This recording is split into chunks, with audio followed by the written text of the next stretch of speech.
అంటే దీన్ని మనం చాలా లోతుగా ఆలోచించాలి. పరిశుద్ధాత్ముడు అంటే ఒక వినయం, ఒక విధేయత స్వభావము.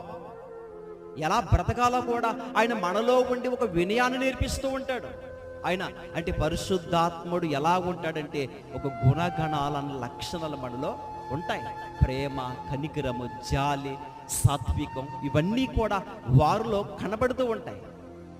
ఒకవేళ పరిశుద్ధాత్ముడు మనలో లేకపోతే దేవుని ఆత్మను మనం ఏం చేసుకుంటాం? కోల్పోతాం. ప్రకటన గ్రంథములో నీ క్రియలు నేను ఎరుగుదును, నీవు జీవించుచున్నావన్న పేరు మాత్రమే ఉంది కానీ నీవు మృతుడివే. ఈ విషయాలు కూడా పోయిన వారంలోనే మనం మాట్లాడుకున్నాం. అందుకే పరిశుద్ధాత్ముని నువ్వేం చేయకూడదు? దుఃఖపరచొద్దు. మరొక సందర్భం, ఆత్మని ఆర్పుకుడి. ఆత్మని చేయకూడదు, ఆర్పుకుడి. అంటే ఆత్మని